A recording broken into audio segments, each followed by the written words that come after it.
शांत जंगल में टूनी चिड़िया अपने 3 नन्हे बच्चों छोटू, मोटू और गोलू के साथ खुशी खुशी रहती थी। टूनी एक ममतामयी माँ थी जिसकी जान उसके बच्चों में बसती थी और बच्चे ही उसके जीने की वजह थे। मेरे प्यारे बच्चों, बस थोड़ा और खा लो, फिर हम खेलेंगे। देखो सूरज कितना प्यारा लग रहा है आज। माँ, मुझे उड़ना सीखना है, मैं कब बड़ा होऊंगा? माँ, एक और दाना, मुझे भूख लगी है। माँ, आप कितनी अच्छी हो। जंगल में टूनी की 2 पक्की सहेलियां थी, चुलबुल और तितली, और जंगल का सबसे समझदार कबूतर पप्पू हमेशा सबकी मदद के लिए तैयार रहता था। टूनी, कैसी हो? आज तो तुम्हारे बच्चे बहुत खुश लग रहे हैं। हाँ टूनी, सब ठीक तो है। अरे तुम दोनों आ गए? हाँ, सब ठीक है। तुम दोनों बताओ, तुम्हारा दिन कैसे बीत रहा है? हम भी ठीक हैं। आज जंगल में सब शांत है। लेकिन शाम होते होते जंगल का मौसम अचानक बदलने लगा। आसमान में काले काले बादल छाने लगे और हवा तेज होने लगी। ये किसी बड़े तूफान का संकेत था। साथियों, लगता है मौसम खराब होने वाला है। तुम सब अपने घोंसलों में वापस चले जाओ। पप्पू भाई सही कह रहे हैं। बच्चों, जल्दी से अंदर आ जाओ। रात होते होते मौसम और बिगड़ गया। तेज आंधी तूफान के साथ मूसलाधार बारिश शुरू हो गई। बिजली बार बार कड़क रही थी और बादलों की गरज से पूरा जंगल कांप रहा था। ये रात बहुत डरावनी थी। माँ, बहुत डर लग रहा है। माँ, ये कैसा शोर है?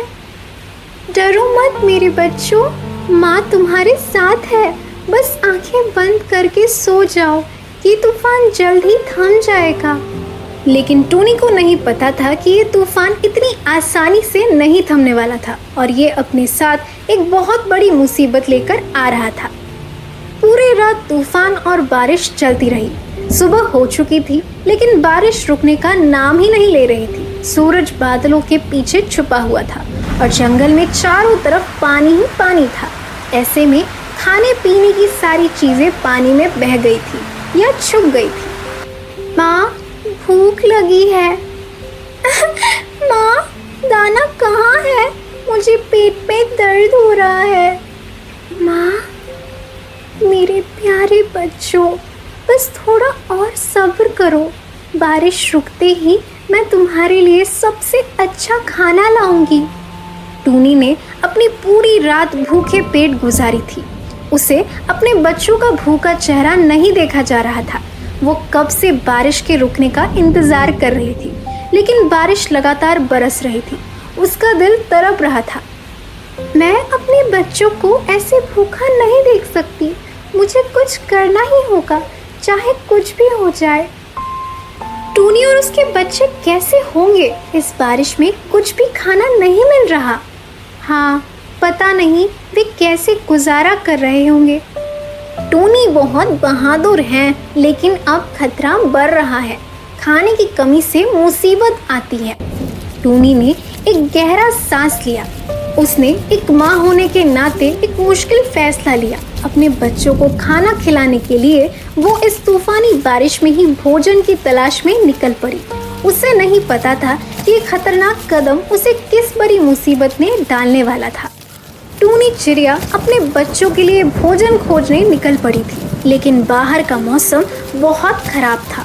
तेज बारिश की वजह से हर जगह पानी भर गया था और खाने के लिए एक दाना भी नहीं मिल रहा था। टूनी ने बहुत दूर तक उड़ान भरी, पर निराशा ही हाथ लगी। हे भगवान, कहाँ मिलेगा मेरे बच्चों के लिए खाना? वे भूखे होंगे, मुझे जल्दी करनी होगी। वो दिन भर खाने की तलाश में भटकती रही। सूरज डूबने लगा और रात होने लगी, लेकिन टूनी को कुछ भी नहीं मिला।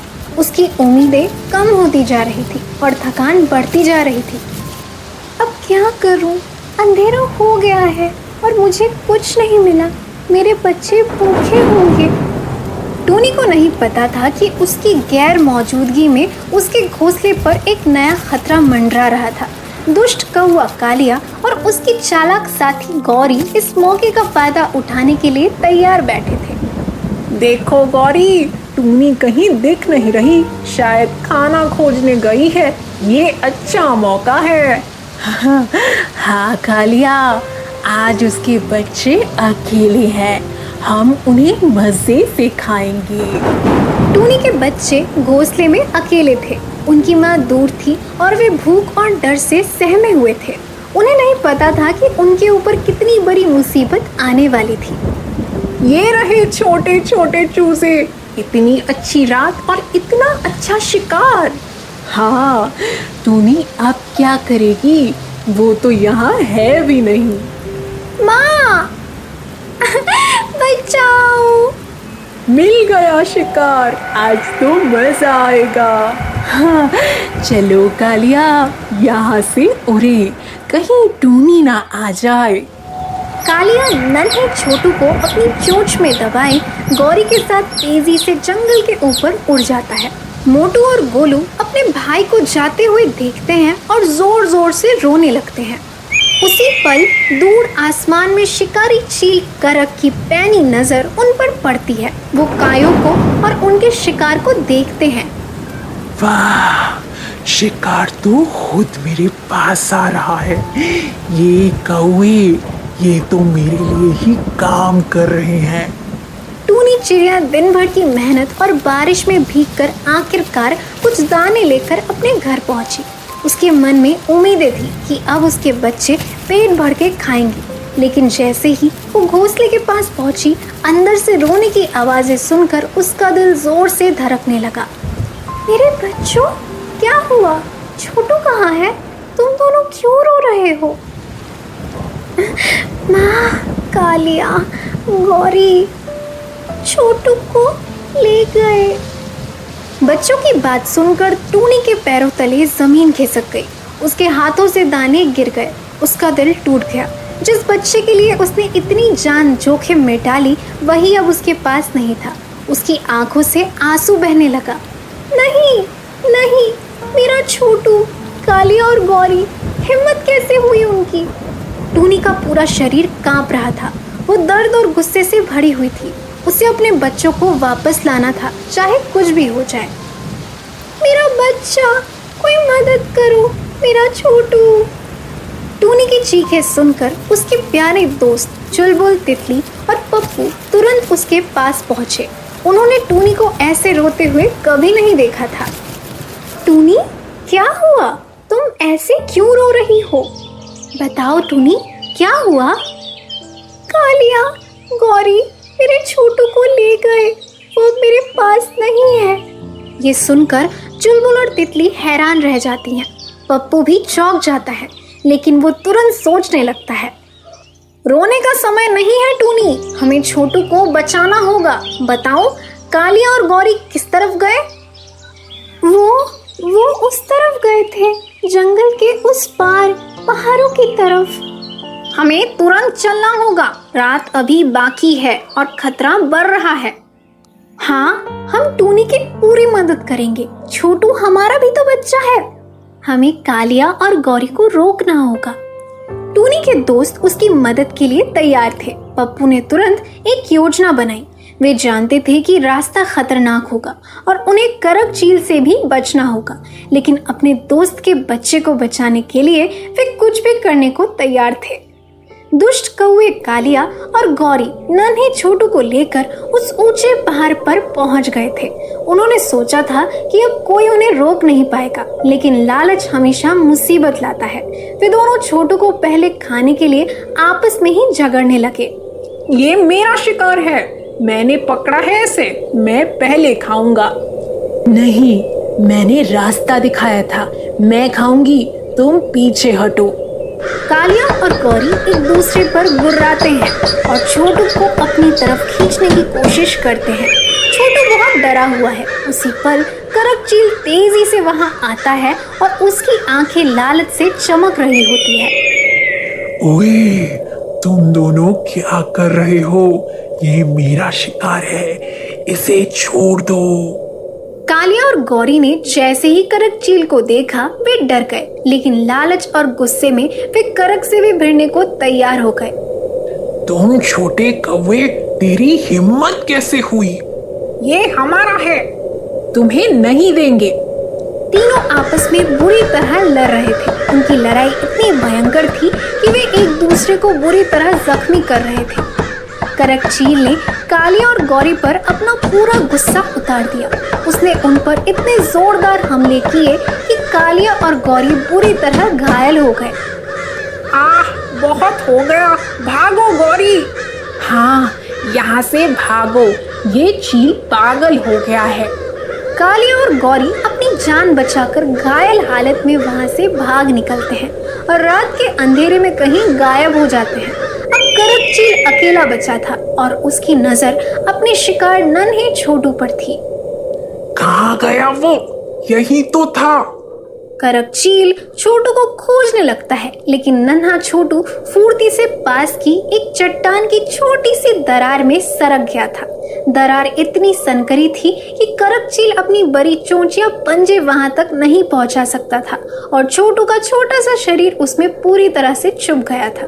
तभी उसकी तेज नजर दूर आसमान पर पड़ती है। उसने देखा कि टूनी अपनी पूरी मंडली चुलबुल, तितली और पप्पू के साथ तेजी से उसी पहाड़ की तरफ आ रही थी।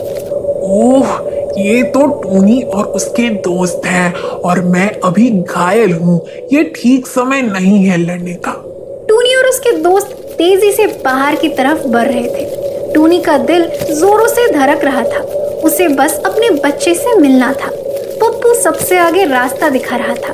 करक, हिम्मत है तो सामना कर, हम अपने दोस्त के बच्चे को लेकर ही जाएंगे। भाग जाओ यहाँ से, शैतान चील, तुम्हें कभी जीतने नहीं देंगे। करक चील ने उन सब की एकजुटता और गुस्से को देखा। वो पहले से ही घायल था और जानता था कि इतने सारों से लड़ना उसकी जान के लिए खतरा हो सकता है। उसने हार मान ली। इस बार बच गए, लेकिन मैं वापस आऊंगा। करक चील के जाते ही पहाड़ पर शांति छा जाती है। टूनी और उसके दोस्त चट्टान पर उतरते हैं। टूनी तुरंत छोटू को खोजने लगती है। छोटू, मेरे बच्चे, तुम कहाँ हो? माँ यहाँ है। टूनी की आवाज सुनकर नन्हा छोटू, जो अब तक डर के मारे छिपा हुआ था, धीरे से उस दरार से बाहर आया। उसने अपनी माँ को देखा और तुरंत उसकी तरफ भागा। मेरे बच्चे, तुम ठीक हो? मुझे लगा मैंने तुम्हें खो दिया। माँ, मुझे बहुत डर लग रहा था। पप्पू, चुलबुल और तितली सब छोटू को सुरक्षित देखकर बहुत खुश थे। ये एक जीत थी, प्यार, हिम्मत और दोस्ती की जीत। शुक्र है सब ठीक है। टूनी, तुमने बहुत हिम्मत दिखाई। हम सबने मिलकर कमाल कर दिया। सूरज की पहली किरणें जंगल में फैलने लगी थी और इस भयंकर रात का अंत हो चुका था। टूनी ने अपने बच्चों को वापस पा लिया था, लेकिन इस रात ने उन्हें एक बड़ा सबक सिखाया था। उन्हें पता था कि जंगल में करक चील जैसा खतरा हमेशा रहेगा और कालिया और गौरी भी कभी भी लौट सकते हैं। टूनी अपने बच्चों को अपने पंखों में छुपा लेती है। पप्पू, चुलबुल और तितली भी एक दूसरे की तरफ देखते हैं। उनकी आंखों में अभी भी चिंता की हल्की सी परछाई है, क्योंकि उन्हें पता है कि ये सिर्फ एक लड़ाई का अंत है, युद्ध का नहीं। जंगल में एक नई शांत सुबह है, लेकिन एक नया डर भी है कि अगला खतरा कब आएगा और टूनी के परिवार को फिर से क्या सामना करना पड़ेगा। अरे, जंगल के दोस्तों की तरह आप भी इस साहसिक सफर का हिस्सा बनिए। चिंटू और टूनी की अगली रोमांचक कहानी जानने के लिए हमारे चैनल को सब्सक्राइब करें। बस नीचे दिए सब्सक्राइब बटन को दबाइए, बेल आइकन को चटकाइए और हर नए रहस्यमय तारे की कहानी सबसे पहले पाइए। आपका साथ ही हमारी कहानियों को चमक देता है। तो तैयार है ना? अभी सब्सक्राइब करें और जंगल के अगले रोमांच में हमारे साथ उड़ान भरें।